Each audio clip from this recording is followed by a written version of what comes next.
To the IFF TV podcast.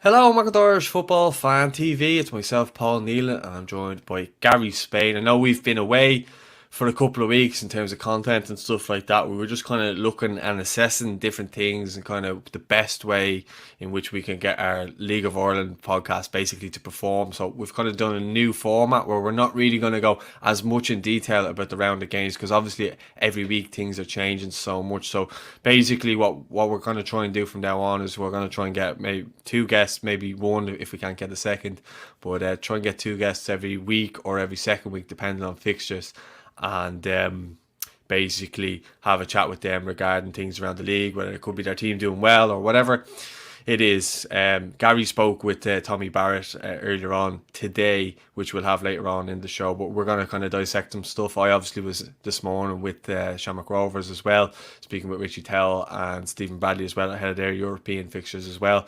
That's something we'll be covering at the end of the show as well. So basically, we'll get straight in. I suppose, Gary, since we last seen you, you know, things were kind of developing at the top of the league in terms of a title race, but I suppose things have blown wide open, although Shamrock Rovers got back with a brilliant result against Dundalk on Friday. Yeah, it was a brilliant result for them, especially they came from behind, and a couple of pivotal moments as well when Dundalk were 1-0 up. Big call possibly on a penalty, and a fantastic save by Alan Manis. We've talked before about how valuable he is to Shamrock Rovers, and he just keeps proving it again and again. So yeah, a big week for Shamrock Rovers in the title race. Big win for Sligo Rovers too. I mean, you might dismiss Longford, but to go away from home and to just dig out that 1-0 win and to keep pace at the top was crucial for them. Bows, I mean, what do you say? Are they still in the title race? Pats obviously still are, but Bows had an incredible win over Pats. I'm sure they'll take great delight over that, almost as much as the win over Rovers a couple of weeks ago as well. So, yeah, I still think it's great that we have a title race, that it's all so close. And you see so many leagues around Europe that can have runaway title winners. And I think as a neutral looking on, it's fantastic. And I hope it stays tight till the end. It's funny because obviously a couple of weeks ago, well, I'd say maybe 6 weeks ago, we were saying like Shamrock Rovers are going to run away with it. Now, I know they have had injuries and stuff like that. And Richie played his first game, obviously, against his old club there the other night and had a hand in one of the goals, Sean Gannon's goal, funny enough. But yeah, I just think now Shamrock Rovers, I think they will kick on. I think Richie will obviously start getting fit through the European games and stuff like that. I think we'll start seeing the best of him throughout the summer, and I think he'll be a massive lift for them. Obviously, a proven winner wherever he's gone. And as well as that, look, I'm looking around the league, and every time you're expecting teams to win, they fall off. Like Sligo, I know they lost there last week, and Pats then against Bows. So it's just it's an up and down. Even when you're looking at Drogheda, thinking that they're going to kick on to Europe, and then they get beat 4-1 by Bows, I think it was. So there's just been mad results, and it is one of those. It is one of those leagues where basically anyone on any given day can beat anybody.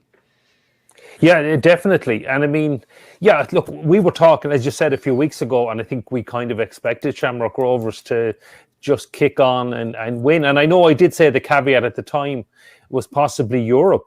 And now we've at the stage where they're at Europe. Now, they do have the squad to cope. There's no team in the league better equipped with a squad to cope for injuries and cope for Europe than Shamrock Rovers. But they haven't so far kicked on. They've had quite a few surprising results. They've had some good results in the meantime as well, and so now it does come into the testing time. They will have at least 4 games in Europe, hopefully more, and it will test the title race, and it will be interesting to see if St. Pat's or Sligo Rovers or possibly even Bohs can keep in the hunt and maybe get their noses in front, and that will really put the pressure on. Yeah, but I suppose just I have the league table up here in front of me, and after 19 games, you Shamrock Rovers level on 38 points with Sligo Rovers, St. Pat's then on 35 points, and Bohs then on 30 points. I don't feel as though Bohs are in the title race. I think they're definitely in the European race, but I don't think that they're in the title race. Bohs fans might get a little bit annoyed about that. But I think they have a way to go. They could still be in it, but right now I think it's just a European race. It's just because the way they started, but because everyone else has kind of stumbled along since, they've put themselves in a real good position, and like that was a massive result against Bohs there. I mean, that Tyreek Wilson free kick as well was something special. Yeah, I wouldn't rule Bohs out. I mean, they've beaten Shamrock Rovers and they've beaten Pats, and they've been hammered by Sligo. So what result do you read into it? And they hammered Drogheda as well. Yeah, they're 8 points. I'm looking at the table as well, Paul. I mean, no, do I think Bohs will win the title? No, I don't. But I was listening to Johnny Ward on the radio a couple of weeks ago, and he came up with this mad bet at Bohs for the title at 33-1. 33-1. I laughed and I thought, you know something, it's not a bad bet at 33-1 because they did make a bad start and they have really rebounded. And I think there was another stat. If you took the league table from the first 85 minutes of games, now I know games are played over 90 minutes, but Bohs with something being top and quite a few points clear of Rovers. So and they have found form, leaving that result in Sligo aside. So I don't think they'll win the league. I think 8 points is a lot to make up, and the fact that they have 3 teams ahead of them.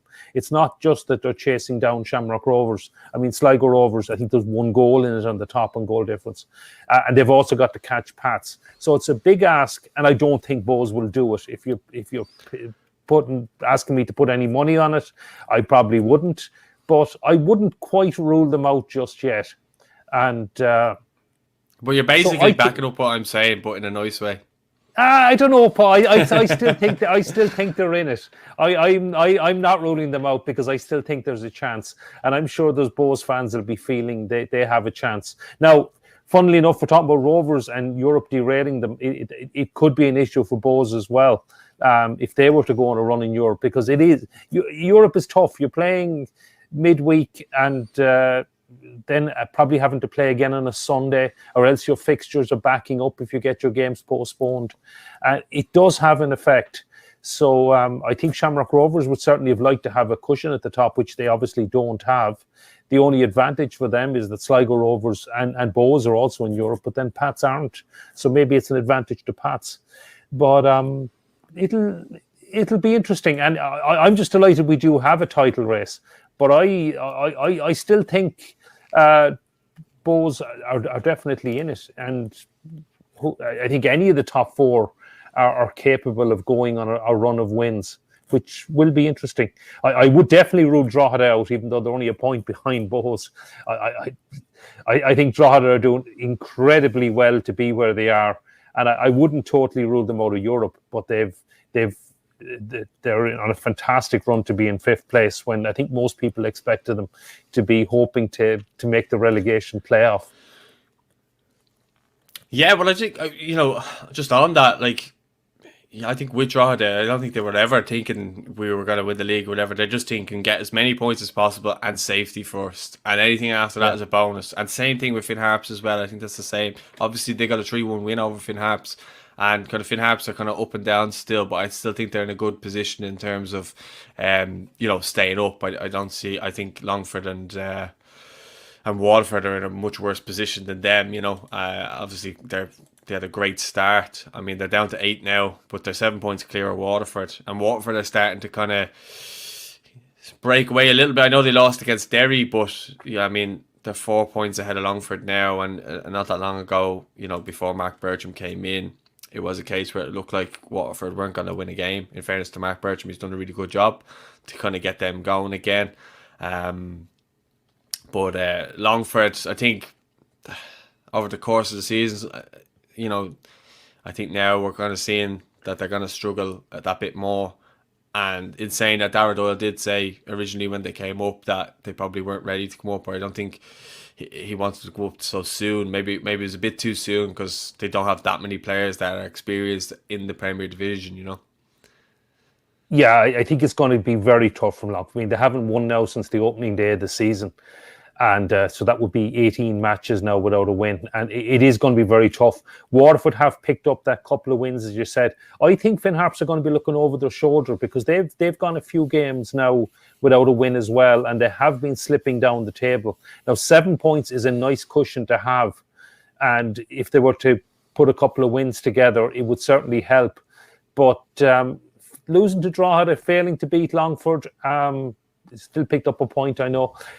I think they'll be looking over their shoulder just a little bit and could be a bit concerned because Waterford sounds like they'll have a little bit of money to spend in the window, might bring in a player or two.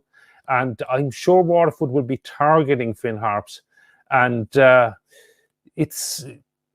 don't think the relegation issue is done and dusted yet. I think Finn Harps still have a little bit of worrying to do. I would be a little bit concerned about Finn Harps, but ultimately I think they're okay because I think Ollie Horgan and Paul Hegarty do a fantastic job there, and that 7 point lead is crucial and it will help.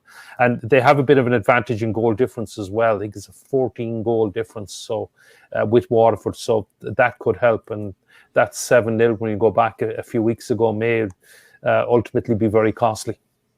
Yeah, I think with Derry as well, just, they seem to be a breakaway, getting results again, and they just seem to be kind of coasting along now. I think they'll be looking to add maybe in the transfer market now. Rory Higgins would probably be looking to get some of his own signings in to work with what he already has there and kind of see where they can go from there, Yeah, I think Derry are probably comfortable mid-table. A few weeks ago, you might have been a bit concerned about them being sucked into the relegation battle. It's not going to happen. If they were to go on a run, they might still get Europe. I think it's probably too big an ask. I think the issue for the clubs chasing Europe is the target is probably Bohemians. But I think Bohs are really good, and I think Bohs are going to probably do better over the second half of the season, even than some of the sides above them, which makes it much harder for the likes of Derry or Dundalk.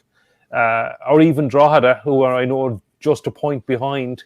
But so I think it's going... And of course, I'm always assuming when I say Europe and fourth place, that would mean the FAI Cup winners would have to come from the top four as well. So assuming that does happen, but maybe Derry or Dundalk's best hope of Europe now is to win the FAI Cup because otherwise it's looking like mid-table. I don't see either of them being sucked into the relegation battle. And likewise with Drogheda, they've got those extra few points ahead and they're almost safe as it is. So mid-table mediocrity beckons, which, for Drogheda fans, I'm sure they'll be delighted. Maybe with slight hopes of Europe, maybe they can go on a cup run as well. Derry and Dundalk may be a little disappointing with mid-table mediocrity. But that's what it's looking like, very much so. Yeah, well, I think we'll move on to the clubs in Europe, and we'll just kind of run through. Obviously, Shamrock Rovers are taking on Slovan Bratislava. We'll have the interviews with Richie and Stephen after we talk about the other clubs. Then you have Dundalk. So yeah, Dundalk are up against Newtown of Wales, who I believe are having some COVID issues at the moment as well.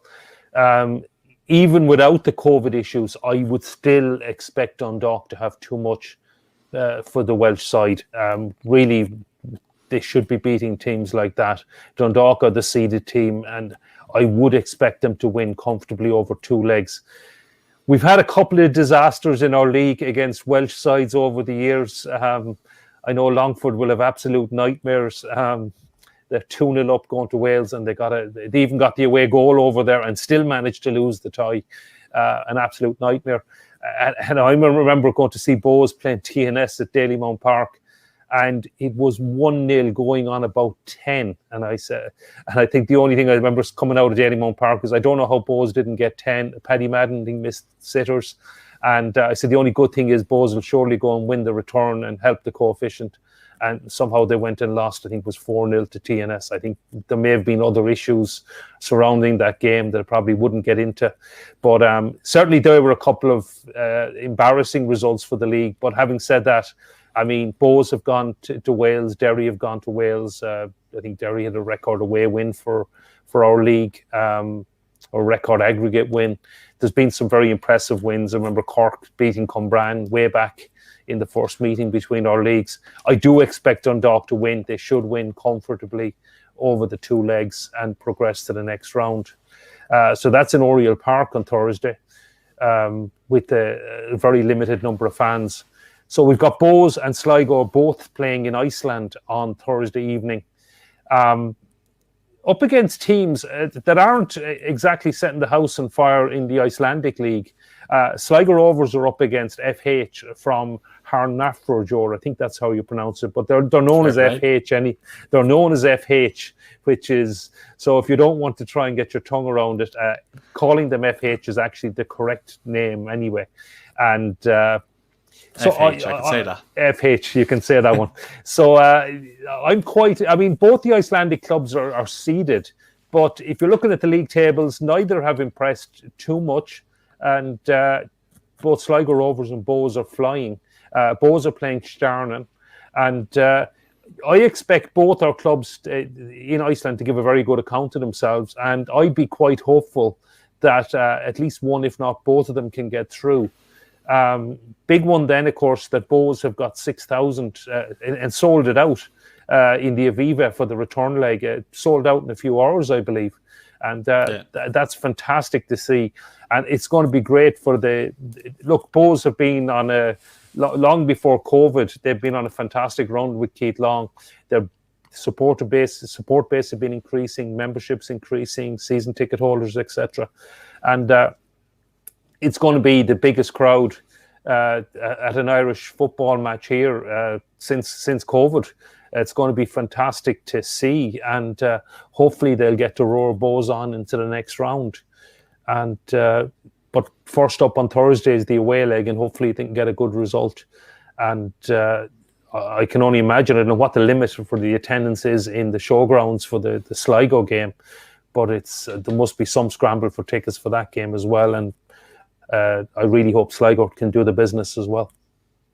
Yeah, I'll be hoping that all the Irish clubs can do a job. I know there's fans out there of rival clubs that hate when people say that, but I suppose for us, we want to see it, considering we obviously cover Irish football, and you know, any sort of good result for Irish football is good for us, in my opinion.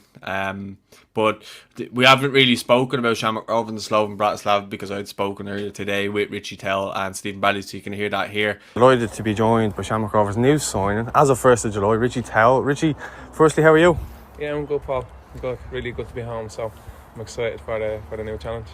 Yeah, I think around this time last year we had you on the podcast, and we kind of you were with Salford and stuff like that. You were speaking about, you know, wanting to get promoted, all that type of stuff. It's been a bit of a mad year in total. I don't think anyone could have really kind of put into perspective the last year. But how has it been for you? And obviously then signing on from that. Last year was frustrating for me personally. Obviously, I fractured my fibula twice, which was really frustrating. So I missed a good chunk of the season. I got COVID as well, so I missed about 2 weeks for that. Now, I was fine when I had it. There was no problem. I was all good, but I missed a lot of games last year, which was really frustrating. So obviously we missed out on promotion, which was frustrating as well. But we had a little sweetener. We won at Wembley. We beat Portsmouth. So that was nice, obviously, to win at Wembley again. And then obviously signing here, that kind of made the year a little bit better because I was excited to come home. Yeah, I suppose in that way it was kind of a good send-off for you, for the Salford fans, to kind of leave at least with a trophy.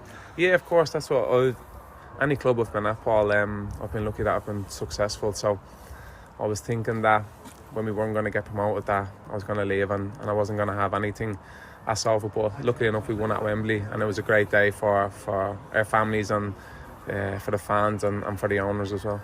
Yeah, I remember on the podcast we were talking kind of about, obviously with your wife yet? Not yet. Not yet. It's been wedding's been cancelled twice, so hopefully next year we can get tied on that. Yeah, well, I remember you speaking about kind of being back and forth between Dublin and Manchester. Now you're actually home. How nice is it to be home? Yeah, you've been back probably about a month before you actually signed, weren't you? Yeah, it's been amazing. Not just for me, but for my 2 kids and for my partner as well. Like, when I'm over there, I'm just in football mode, so I just get the head down and I just do what I have to do. But when I see my partner, my kids, and they're missing family and missing their cousins and their friends and stuff like that, it's hard. It is, you know what I mean? Because at the end of the day, the family has to come first, Paul. You know. So when I see them and they're a little bit upset by not able to see their nanas and granddads and stuff like that, it's hard. It is, but we're home now and they're delighted. I think they're even more happier than me to be back, to be honest. Well, I've seen a lot of the stuff you've been doing, obviously, in the gym and stuff like that, building yourself up. You played your first game on Friday. How nice was it to actually be back playing in Dublin? Yeah, it was brilliant, and especially with the fans there as well. Though I know there was only 1,000, but I felt like there was a lot more there. They were noisy. They got behind us, even when we went 1-0 behind. They really got behind us, which was great, and it was what we needed as well. Because I think you see the performance. Then I think it's probably the best we played in the world. So it was great to get the 3 points, especially against Dundalk. They're top side. They have some really good individual players, so we knew it was going to be tough, and it was just great to get the win. And just fitness-wise, how are you feeling? I mean, you look the part, but are you feeling it when you're actually out there running? No, I feel good running. It's just, I think the little bit of sharpness will come. I was a bit disappointed on Friday, to be honest. I wasn't where I want to be. People are saying, don't be too hard on yourself and that, but I'm the hardest critic on myself, I am. So I know there's a lot more for me to come. I think in the next week or two, I think you'll see the best of me. Okay, and just, obviously the big one now is this Champions League game against Slovan Bratislava. What do you know about them and how much are you looking forward to it? They're a good side. We've done some video stuff on them yesterday. They look like a really top side, really well organised. They press hard, they keep the ball. So they look a real threat, they do. So we know we're going to have to be on our A game if we want to progress and go through the tie. So we need to be really clever in what we do over there. Press at the right moments, and I'm sure the gaffer, he has a good game plan, and we'll be ready for it. Yeah, obviously you have European experience yourself, obviously with Dundalk, and you might take a bit of inspiration from what they did last season kind of into this game. I suppose as well, the added experience of playing AC Milan with most of the other lads as well. So I mean, I expect it to be tight enough. Yeah, that's why we're going out and we're full of confidence. We know we're realistic as well. We know they're a top side, but we know we're gonna need 11 men that are at it, and we know that we're gonna need the lads on the bench to be ready to come on as well. So it's gonna be a whole group effort. It is. So it's something that we're really looking forward to, and something that we're ready for as well. Just with this group, obviously you've played in and around the league and you've been over to England and back. How impressed have you been with the setup and the squad itself? Is a really talented bunch there. Yeah, the setup here, I think you can see it yourself. It's amazing, and the group of lads that we have are really good, hard working, professional lads, and we have a lot of talented players as well. We do. So when you mix that hard work and talent together, it's a recipe for good things. Obviously we have a manager and coaching staff that are very driven as well. So we're lucky to have people behind us pushing us on every single day. Absolutely. Well, listen, I want to wish you the best of luck and hopefully get the result that you deserve. Thanks, Paul. Appreciate it. Tommy. Stephen, how are you feeling? There's a bit of a buzz around the place now. You've just got that win Friday. I suppose it was a big win in terms of mentality. You've got Richie back now in the squad. You feeling optimistic? Yeah, we're feeling excited. Looking forward to it. Difficult game. They're a good side, very good side. But we're in a good place, and it's a game we're looking forward to. Just in terms of, people were saying this and that, the title race, this and that, Shamrock Rovers falling off a cliff. Has it just been a case of injuries, mounting? Because I've been at some of your games and it does look like there's a lot of shortage of players that you'd normally have at your disposal. Yeah, there's no getting away from. We had a 4 or 5 week period that we were missing 6 or 7 key players, but that happens in football. You have to accept that and move on. We don't listen to the noise that's outside. We know where we are and we're here for a reason. We're a good group, a very strong group together. The performances have been good. There's been games we lost recently that we should win, but we haven't, and you have to accept that and move on, learn from it. But I thought on Friday we showed performance and got the result. But like I said, we don't listen to any noise outside. People always try and create something around this club, and that's what comes with being a Shamrock Rovers, and you have to accept that and understand that. And to be fair to this group, they do. They're fine. Just, obviously on Friday night, you've goals coming from anywhere. You're two full-backs scoring goals, or wing-backs. How important is that now, for the rest of the season? Because I remember you were struggling for a little bit, just maybe up top, and obviously Aaron Green got the vital goal at the end then to make it 3-1. Yeah, we've always had the mindset that it's not about relying on one player. We've always had that. It's interesting when you're winning, no one talks about where the goals come from. When you're not winning, everyone wants to have a go at everything. Again, it doesn't interest us, it doesn't bother us. We know what we do. We're comfortable in what we do, and we just need to keep trusting what we do. And we know over a long period of time that it works, and if we just keep trusting it, keep working hard, keep focused, we'll be fine. How important is it to have someone like Richie in amongst the group? A proven winner. He's won pretty much everywhere he's been. He has European experience as well coming into this. You have the experience as well as AC Milan and the other games. Obviously, the penalty shootout that was never ending as well. So I suppose you must be going into this quite optimistic. Yeah, it's great to have Richie. We have real experience in the group. They've played a lot of European games together now the last few years, so they know what it's about. They know what to expect on Wednesday night. Like I said, we know these are a very, very good side that have dominated Slovakian football for quite some time. They have real quality. We understand that and we have to respect that. But like I said, we're comfortable that we've been together for quite some time and we've a lot of experience in these situations. So we're looking forward to it. Can you take, I suppose, a bit of inspiration in Dundalk's European run last year? Because I think grown in the last couple of years, I think Irish clubs have done quite well in Europe, and it looked good and a match for most teams in the European competition. Yeah, I think Irish clubs in general have come on so much in the last 10 years in terms of every aspect. Fitness levels are a major part of this type of game, and I think we're on a par now with most of Europe. So I don't see any of that being an issue. But again, we need to focus on. Forget about past results for our club and other clubs. We need to focus on these next two games. Focus on what these do really well and make sure we're ready for that. Yeah, obviously the away goal out of the equation now, that's, I suppose, a big factor. In many ways, I don't like that decision. How do you kind of feel about it? Yeah, I'd be with you. I don't like it. I think it was really, really good. It made away teams go away and really play for the goal. And that could completely change now. You could get teams going away and have no interest in attacking at all, because obviously the away goal being scrapped. So I'm with you. I don't agree with it, but unfortunately there's nothing we can do. Well, hopefully you won't need any away goals and you get the job done. So I just want to wish you the best of luck and safe flight and everything else. Thanks very much. Thank you. Good to see you. Thanks. Yeah, so Stephen Bradley and Richie Towell, very optimistic, obviously. They take on Slovan Bratislava on Wednesday in the Champions League qualifying round, first leg. They're away tie, obviously. Then they'll play next week in the home fixture. Hopefully they can get a decent result there. But we're moving on to the first division, and some mad results. 4-4 between Wexford and Athlone. Athlone getting the late equaliser through Adam Wickstead. Then the other results, I suppose, around the league, obviously Treaty United getting a 3-2 win over Cork City, which I'm sure you're delighted about. Galway beating UCD 2-0, and Shells winning 1-0. Bray beating Cove 2-1. Now, obviously Shells are still quite a bit ahead at the top of the league, 36 points. Next in line there is obviously Galway United on 25 points at their level with Treaty United.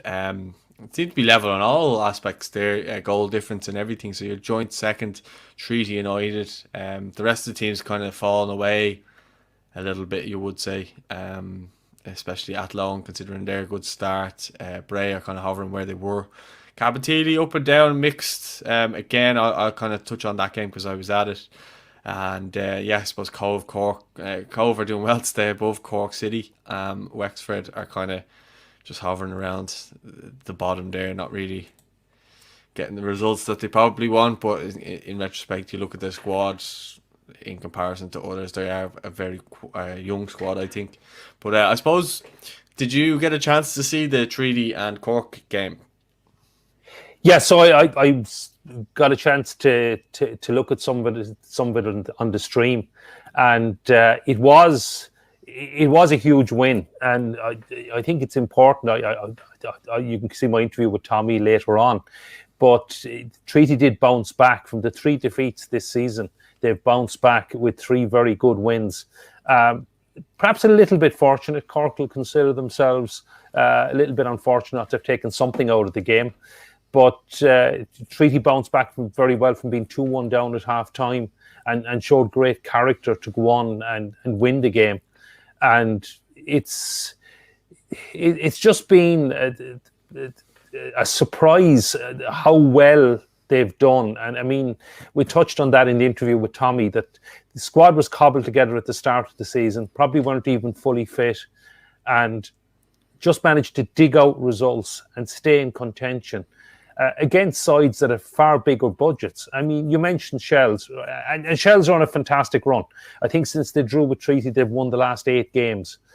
Galway have now strung 4 or 5 wins on the bounce as well. Again, a full-time professional outfit, big budget side. Bray have a big budget. Cork, I mean, if you double Cork's points tally, you still wouldn't have Treaty's points tally. And Cork, again, have a much bigger budget. And so, obviously with my Limerick bias, but I'm absolutely delighted with the way Treaty are playing and performing.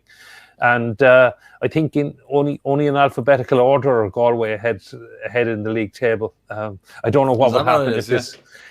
I don't know. I mean, if you look at the league table, Treaty are in third, but if it's... I think Tommy reckoned it's alphabetical order. I don't know, maybe there's something on disciplinary issues, but everything else is absolutely level. So I don't know what would happen if it finished like this at the end of the season. But anyway, it is a case of taking it game by game, and I'm really looking forward to Friday night, and hopefully another chance to get a result against Shells. But Shells have been, without doubt, the best team in the division. The league probably is over. It's very hard to see anybody catching them. Possibly Galway, but I think their start is going to go against them. They may well, certainly if Treaty were this close to Galway at the end of the season, I'd be very, very happy and very confident that we'd be in second or third place, because with Galway, the squad of players they have, and they're even bringing in a couple of players as well, that they have the ability to push on and probably consolidate second place. But I'd be delighted if Treaty can make the playoffs. I think it would be some achievement.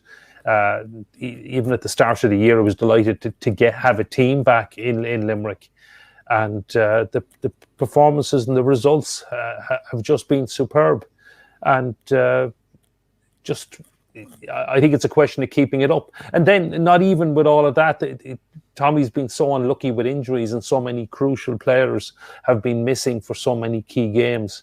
So it's just testament to the job he's done as a manager, and the way the players have bonded together and really playing for each other. And it's really great to see. And I just wish we could have a lot more fans in the ground to support the team.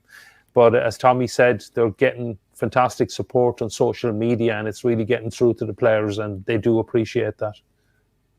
Yeah, no, I think it's amazing the job he's done, to be fair, and how well Treaty are doing in the league. You mentioned, and you've said it several times, with the team cobbled together at the start. I think with a couple of days ahead of the transfer window, really.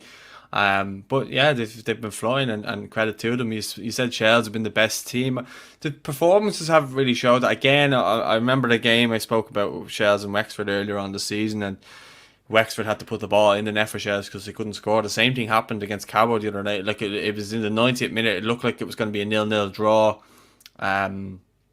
Before the game, Shells probably would have taken that, because Cabo have been a bogey team over the recent years. And if you're kind of looking at it, It did look like it was going to be. I remember I tweeted at the time. I said it looks like it's going to end in a 0-0 draw, but you never know in football. And literally after I put that tweet out, bang, Kevin O'Connor hits in a free kick, and one of the Cabinteely defenders gets up to head it. It kind of hits the back of his head. It comes over Halbach, who came out to gather it. Went over him and straight into the back of the net, and then Shells go on to win the game. Quite luckily, in my opinion. It could have went either way in that game, but like it did. A 0-0 draw would have been a fair result, if I'm being honest. There wasn't that many clear-cut chances or anything like that. Shells really had luck on their side, and I do agree in some sense Shells have the best squad in the league. I think that's fair to say. I think if you look in the positions the Shells had, a lot of them players would probably get into Premier Division teams as well. So I think Shells would just be looking to get the job done as soon as possible and get themselves back up to the Premier Division. Obviously harshly relegated, I suppose. If you look at the last number of games, they're probably rightly relegated, but it didn't look like before COVID that they were going to be relegated. And they bounced back really well this season, still unbeaten. And so I probably sound a bit critical considering I'm a Shells fan myself, but we're still unbeaten.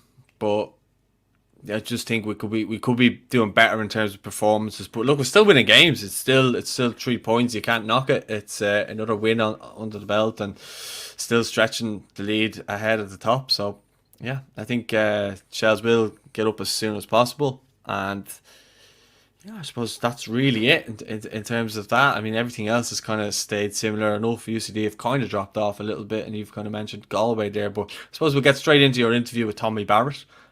It's me, Gary Spain, with Treaty United manager Tommy Barrett. In some ways, Treaty have been the story of the season so far. And just want to chat to Tommy and get his thoughts on the season. So how are you doing today, Tommy?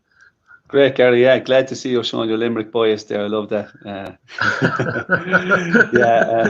There's not enough of us around. Great, Gary. So, can I just, as any regular watchers to the fans know, or to the channel know, I'm a Limerick man and a big Treaty United fan, and have been following local football since I was 4 years of age, which wasn't today or yesterday. And I can well remember Tommy's playing days, not to mind his managerial days. But Tommy, can I take you back to back to last February? Because Treaty only got a place in the league a couple of weeks before the season started. And it must have been a nightmare for you trying to pull the squad together. And how did you do it, and what happened? Yeah, look, I suppose we were in a bit of contact with players, thinking we might get a license, probably a month or so beforehand. But, we lost out on some players as well, because when they were ringing me, they were going to sign with other clubs. And I was like, well, yeah, you have to sign with the other club, because we didn't know whether we wanted to get a license or not. And we got, so we lost a lot of players there, to all the other clubs, particularly in the first division. But there was still a few lads floating around that I'd said, we're talking about going playing junior. And I said, look, can you give us a week or two, and we see what we can do? And, the FAI still hadn't made a decision on the licensing. And I think it was the 21st or 22nd of February. I think it was a Sunday. We were told that we were in, and we had to have the players registered by the 25th, I think, which was a Thursday. I can't remember exactly now. It was Wednesday or Thursday. So it was like, that was 3 or 4 weeks to the start of the season, kick off. We got the lads in the Tuesday night. We got 40 odd players in. And,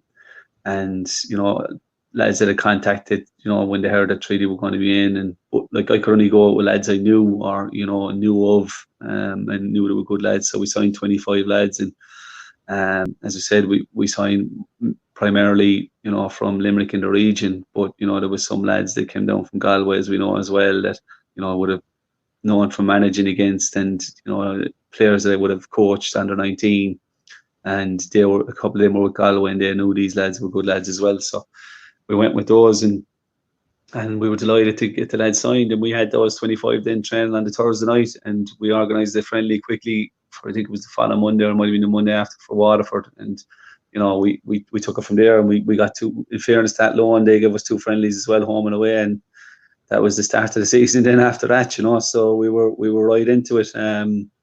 we 3 quick friendlies and then we'd Bray away, and we just said we'd dig in, and we did dig in, and we got a 0-0 draw, and it was conditions suited us. It was a windy day up there in Bray, and they couldn't break us down, and we kind of stayed like that for the first few games because we were still building our fitness, and I think that built confidence, that we stayed unbeaten for a while, and that was it about. We didn't play anything particular good brand of football by any means or anything like that, but I think 4 or 5 games in we started to play a bit, and the confidence was built, and the lads have been excellent, with their attitude and application.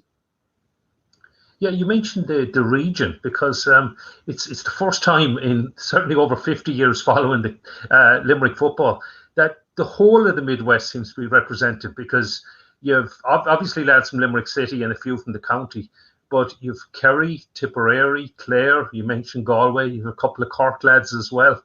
And if anything, Trinity very much, and I see it in the club as well, it very much emphasises the Midwest region. Is that something you're conscious of in the squad, or how does that work? Yeah, I was conscious of that, and in fairness, Con Murray and the board were conscious of that as well. They wanted it to be a club for the region, and in the last few years with Limerick FC previously, it definitely had been a regional club as well, with a lot of, in fairness, I think there was a lot of fans and stuff from North Kerry in particular, and Clare and Tipperary, but particularly North Tipperary. So we've kind of built that fan base for senior soccer around the last number of years, and they've kind of come over to Treaty now as well, along with the Limerick county and city people. So, but I definitely was conscious of it. But the players are there, Gary, as well. Clare have been producing a few players in the last few years, and Tip the same, and the coaching standards and the playing standards have gone up in those areas, and down in Kerry the last few years they have League of Ireland teams as well, and Matt Keane would have been with me before at under 19 level, and Shane Louth as well, who we signed, and the 2 lads from Cork. I knew Charlie Fleming from he was on trial with Limerick a few years back, and Anto O'Donnell played with Limerick under 20. So again, it was mostly lads we knew, and it's just the way, like Mark Walsh, and Sean Gearns were 2 lads that I played with in that loan, actually. Mike Hurley had them up there in that loan. They were only 18 and 17, I think, at the time, and they kind of played junior soccer.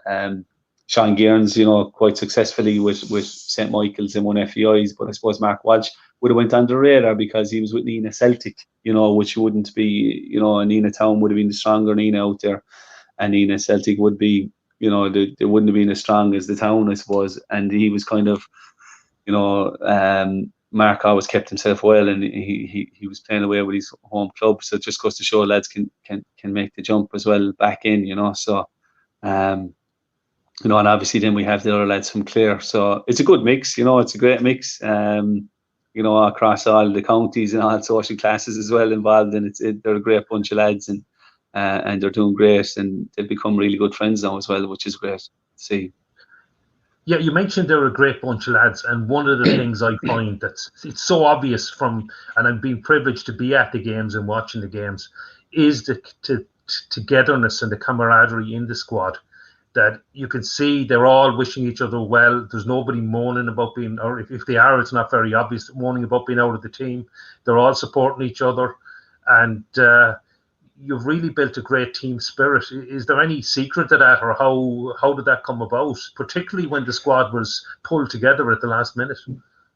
Yeah, look, I think you just like it's hard to do team bonding or team building or anything like that in the because of COVID and stuff like that. So we just tried to make the sessions as fun as possible. Mike McCarthy, he'd be very good at stuff, having a bit of banter with the lads as well. And I would myself starting out in the pre-season. That's important that we have fun in every training session, and to build that team spirit, I think, is important. Mike would have a story of the day and have a bit of crack with the lads before the session, and just probably,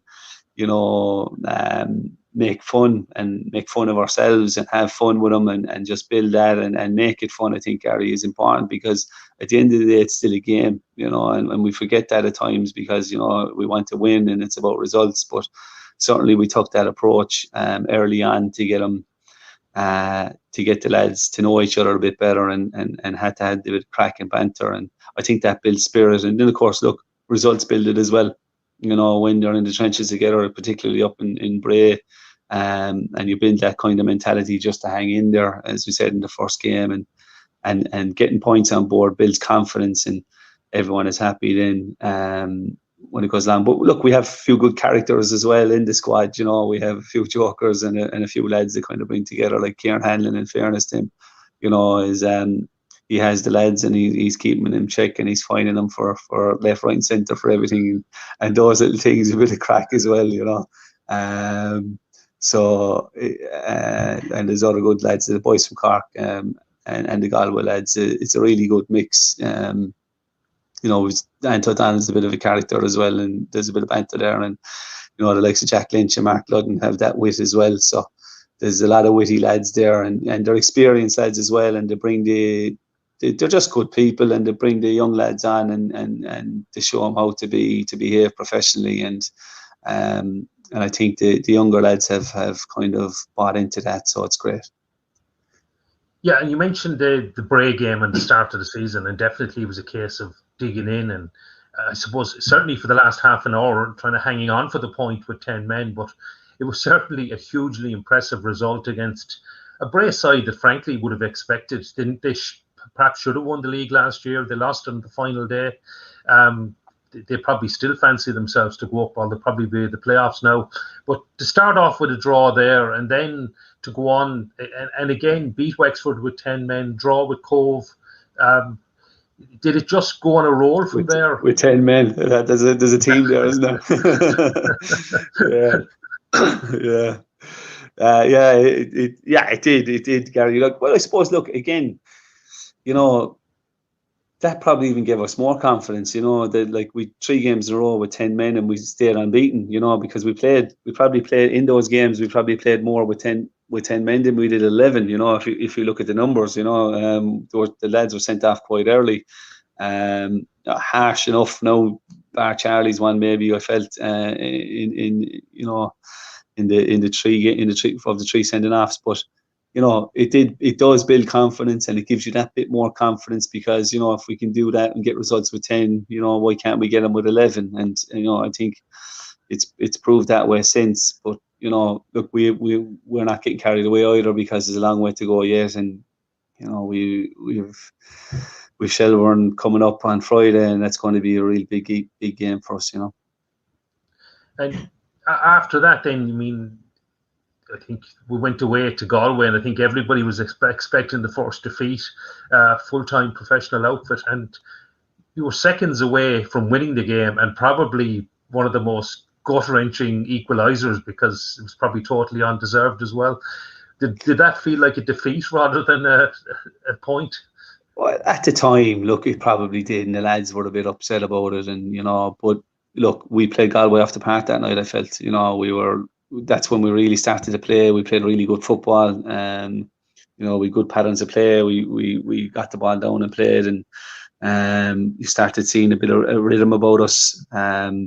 You know, and we probably should have been 2 up, you know, at least. But look, you can't take your foot off the gas against it. You have to take your chances against a team like Galway. And yeah, it was a poor goal to concede, but you know, we haven't conceded many poor goals. We probably conceded 2 the other day against Cork that we considered errors and lapses of concentration, and that's what happened that night. So I think on that one, you know, as we said, there was a few words in the dressing room, players with each other, and they were disappointed. But you know, we just said that. You know, I particularly said to the lads that we were very proud of the performance, and you know, we're 30 seconds away. You can go 2 ways in that situation. You can drop your head, or just take it as a valuable point. And quite early, we said it was a valuable point, even though I was good at myself. But after about 30 seconds, I'm saying, well, look, it was a very good point, because you know, it kept us unbeaten. And once you can keep that board ticking over, you know, Galway aren't getting 2 or 3 points, 3 points ahead of you, and you're taking a point off of most teams in the first round. We would have been delighted, and so we were delighted to get the point.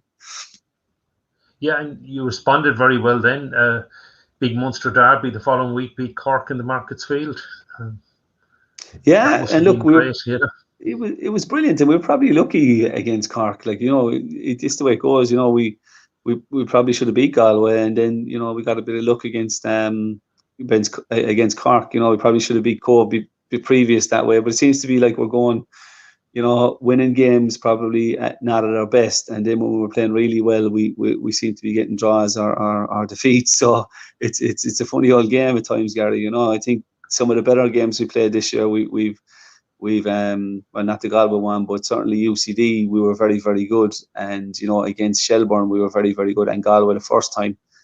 There were games we probably should have won, and we lost or drew. So there's other games that spring to mind that we didn't play as well, like those two Cork games probably, and the Cove away, in particular. We probably won when we played a lot better previously and lost or drew.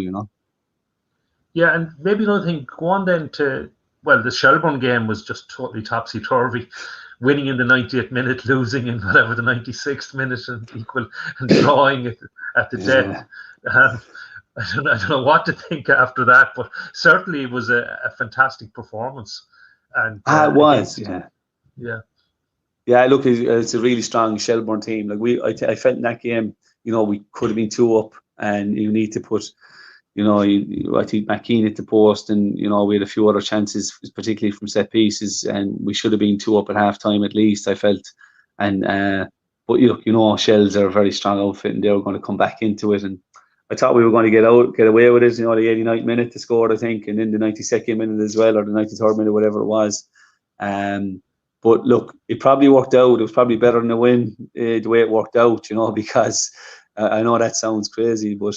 It just built that belief again and that resilience that we can pull results out. Even it was the first time we were behind all season, and we were only behind for 2 minutes in the 93rd minute, and we scored in the 96th. So it shows that the lads have got character, and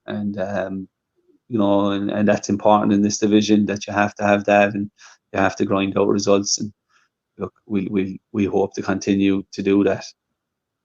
Yeah, you mentioned the character, because following on from the Shelbourne game was the first defeat against UCD. And even with the other defeats as well, what really impressed me with the character was every time you bounce back with a win. And probably really impressive wins. I mean, I think it was after UCD beat Athlone, who were riding high at the time. Disappointing defeat against Cabinteely, bounced straight back and beat Barrett, a really, really impressive win. And lose to Galway and come back and beat Cork. That must say something about the character of the team.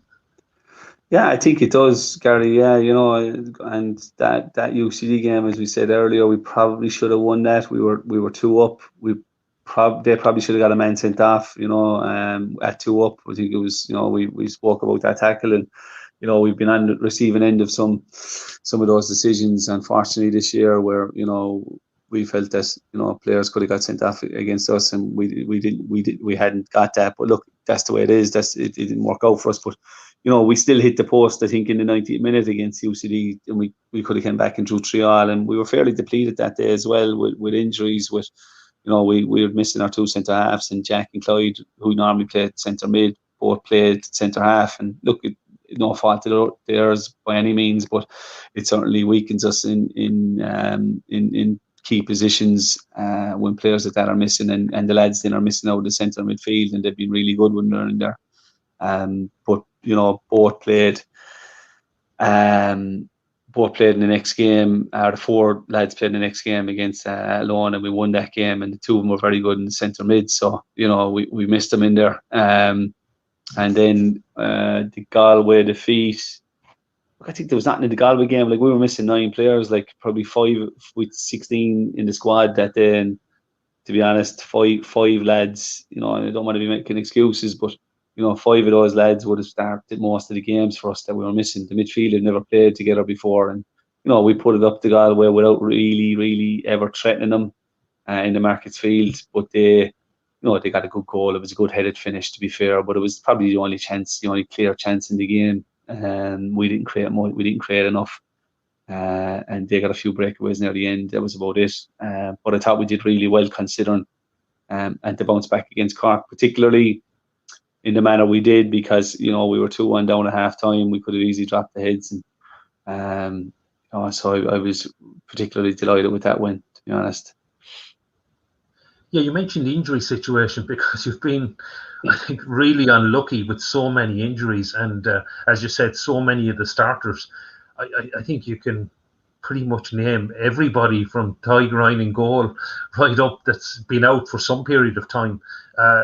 Mark Walsh was probably the standout performer, and he got injured against Shelbourne, and I know he came off the bench, so hopefully he's back. He'll be back fully fit now, but Sean McSweeney seems to be out, I think, at least for another few weeks. Clyde, Jack Lynch, Sean Gearns Dean George, has been out. yeah. Dean George has hardly been available as well. Conor Meldy and Joel Constrain, the same. We haven't seen Conor Meldy, and Joel has been out, in and out, with the hamstring injury. So yeah, that's all those lads you've mentioned there, as we said, could start at any time. They're certainly a big part of our squad, and but look, the lads who've come in have done very well, and it's a chance for them. It's an opportunity. Like Joe Collins, for example. Like Joe played against Cove and Galway previous to Cork, and I left him out. It was a tough decision to leave him out, but I felt we'd be physically stronger in there with the lads that we picked, and more solid. And Joe just accepted it, and I said, look, keep your head up. You're going to get on, and he came on and scored. So we're just trying to keep him as positive as possible. It's the game. It's the modern game. The lads are going to get injured. They're going to be there, and that's what we have a squad for. Now, look, you have probably a lot. And the lads, I think in the modern game, Gary, we have a lot of lads that will probably start games, and you make 5 changes now as well. And the way we play, a lot of the lads kind of run themselves into the ground for like 60, 70 minutes, and then when the game opens up, we can bring on the lads like Willie Armshaw and Joe Collins who can see things and are good finishers. Willie's looked like scoring in every game he's come on. I know he scored in one, but even against Cork the other night, he had an opportunity, and he tested Mark McNulty in a game where we hadn't got a lot of shots off, and I think it was the same even against Cove away. He created the goal when he came on. So I think it's a bit like the hurling at the moment. It's maybe we're getting a bit from that, but there's starters and sometimes there's finishers. And I know sometimes lads mightn't like to hear that, but when the game opens up, it does suit a certain style of player as well. And at the moment, we have some very good players that can come on and finish games. So I'm happy with the way it's going. And, they should be happy too and proud of that fact. Not saying that they won't start. We started Matt McKevitt in the last few games, but certainly those type of players, when the game opens up and they're good in big spaces, and the likes of Willie and that, and the wide attacking players. So we've used them quite well, I felt. You mentioned the big spaces. Does the Markets field suit you like that? Big, excellent playing surface and wide open spaces? Yeah, well, at the start of the year, we were a bit iffy, because we're saying, will we bring it in? Will we make it as small as possible? But, because, you're thinking like that because you have to stay in games and try win games and try get results on the board. But we felt that we probably wrongly at the time that we wouldn't make it too tight because we felt we had a lot of young lads and they mightn't be ready for a scrap and the rough and tumble of the first division, and would we be physical enough in a tight pitch? So maybe we needed a bit of space, and to get the lads up to fitness. We knew no one came back in awful shape by any means. We got everyone fairly fit fairly quick because they were in okay shape. To be fair, most of the lads kept themselves well. Obviously, bar the obvious one or two where we had to get a bit of weight off of, and in fairness, those lads worked very, very hard and got up to the pace very, very quick. So we felt that we'd still leave it big. I think we left it 100 meters by 105 meters by 68, I think, which is still fairly big. So it's still one of the bigger pitches. But yeah, I think Gary, look, we've gone fairly direct, but we do play when we can, we play in the right areas. You know, we like to get it down and play, particularly in the opposition half. And I think we play a good mixed brand of football. I think there's times where we can keep it a bit better, and we've been working on that. But you know, we like to be purposeful with our play. We don't just like to keep it for the sake of it. We like to keep it to build attack and score, or get shots on target, or certainly do something, and we look to counter attack quickly as well. So, and I think that's fairly obvious, not giving away no secrets there, you know. And Shelbourne on Friday night, they're probably runaway league leaders at this stage. I can't see anybody catching them for the title. Will they be a real test? Yeah, of course they will. Look, I think, as I said, I think earlier, I think we were the last team to take any points off them. You know, they've won, so that would say that they've won, is it 8 or 9 in a row then? You know, 8 in a row. So any teams that puts 8 wins in a row in any division, it shows that they know how to win games, and they have that quality and they have that experience, like, down the spine of their team. And, you know, they do seem to be the standout team, you know, and yeah, I'd agree with you. I think they're going to be very difficult to catch, unless it would take a massive run by a team and for them to lose, you know, 3 or 4 in a row, and you just can't see that at the moment. But look, you never know. I can't see him taking the foot off the gas. But look, strange things happen in football. But like yourself, I can't really see it either now. But the playoffs have to be, we're sitting in 3rd place, and playoffs have to be a very realistic target halfway through the season, as we more or less are now. Yeah, look, you know, the boring piece that I always do is game by game, like, you know, and I'm going to stick with that because it's worked for us. You know, yeah, okay, it's great. I think, yeah, we're 2nd place. Is it 2nd or 3rd we are? 2nd, I think, isn't it? Galway. I think we're exactly. Galway are 2nd, yeah. I think we're exact same goals scored and goals against, though. I think it's only the alphabet, Gar. Okay. Yeah, I don't know. I'm not sure. Maybe it's probably goes down to discipline after that. But yeah, look, I feel, you know, yeah, sitting in 2nd or 3rd. Look, but that could change any time. You know, we're only I think it's 3 points ahead of UCD, and is it 4 ahead of Bray. So, you know, we could lose 2 games in a row easily at any time. We've only won by a goal margin against any team, to my recollection, and we probably only lost by a goal to any team as well, I think, you know, in the 3 games we lost. So it's a very, very tight league, and it could swing either way very, very quickly. Like we wouldn't be able to, I don't think anyway, you know, touch wood, or not touch wood, sorry, but I can't see us you know, doing a Shelbourne. We just haven't got the squad to put 7 or 8 wins together in a row. We put 3 in a row, and that was fantastic for us there recently. But we've really tough games coming up, and, you know, like Galway can have put 4 in a row. They could be the team to put 6 or 7 or 8 in a row wins. But we could easily turn around and look at our next 2 or 3 games. We've 3 real tough games coming up to finish off the 2nd round of fixtures. And if we can get even a point or 2 out of those 3 games, if we got, you know, just looking at it, and I'm not going to game by game, especially because it's you, Gary, you know. Anyone else, I'll give them the game by game spiel. But if we can get, you know, even 2 or 3 points, you know, between 2 and 4 points out of that, I think that'll put us in good stead going into the last round, you know, because we picked up, I think it was 13 points in the first round of games. We've already picked up 12, and if it goes the same way, you know, if you get 13, I'm not sure how many would make a playoff spot. I'd imagine you'd take something like 40, but, you know, if we get there, great. If we don't, what's the harm? These boys have done brilliantly. They've done their jobs already. I think they've got people excited about football in the region, in Limerick again, and, you know, we've got to be happy with that, I think. Yeah, you mentioned people getting excited. What about the fans? I think it was fantastic for the Galway game to finally have fans in. It was only 100, but it certainly seemed like a lot more than that. And even though the result was disappointing, wasn't it great to see fans back in the Markets Field?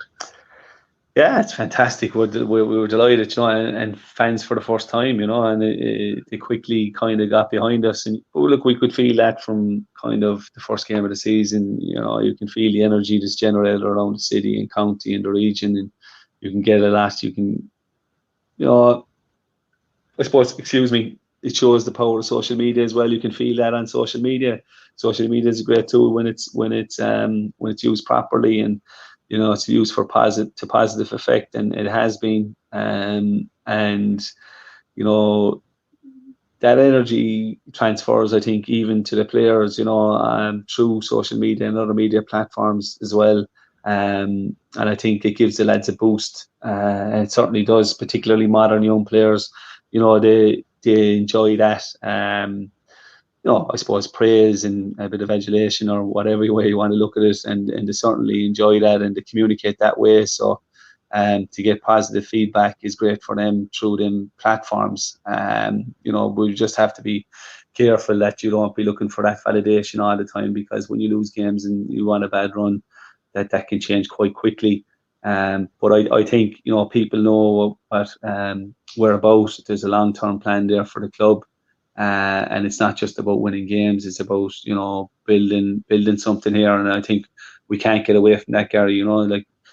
Senior soccer in Limerick for so long now as well. We still haven't got, I know we're renting the Markets Field and it's our spiritual home, but we still haven't got any solid foundation for senior football in the region. And for me, that's the most important thing. Can we build better partnerships with colleges and facilities, and even private facilities, or partnerships is important for me. And I think also even developing our own facility, our own training facility down the line is much more important than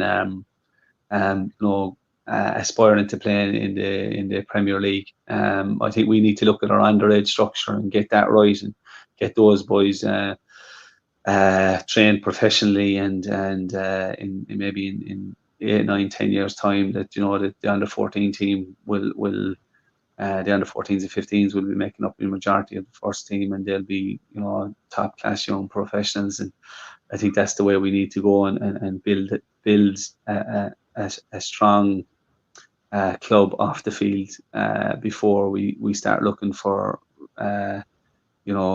massive, huge results on the pitch. And I think that's so important, because we just don't want to do the same thing like has been done in the past, and it just fails. So I think we need to get it off the pitch right first. And I think with the group that's there at the moment, I think they're in place to do that, and we just have to keep focused. Yeah, that's great. Just finally, if you're looking, I think there'll be 60,000 at Wembley at the Euros. Do you think hopefully we'd have at least a couple of thousand into the Markets Field, maybe for the last round of fixtures? Yeah, you'd like to think so, Gary, wouldn't you? I can't see it now. There's too much talk of this Delta variant and the likes of that. So I think the government are a bit nervous. The cases have risen again today. So, even if we got 500, I think that would make a massive difference. I think there's plenty of space for 500, or between 500 and 1,000. I personally can't see the government giving us the full capacity. So even if it was 50%, I think the Markets Field holds 3,000, is it, on its day? So officially. So if we got 1,000, 1,500, yeah, we'd be more than happy. But I just can't see the way things are going. But like you, I'd be delighted for 500 at the moment, Gary. I think it'd be great. Okay, and is there any message to the Treaty fans, and even just the other fans of the league, and what you'd like to see in general for the League of Ireland this season?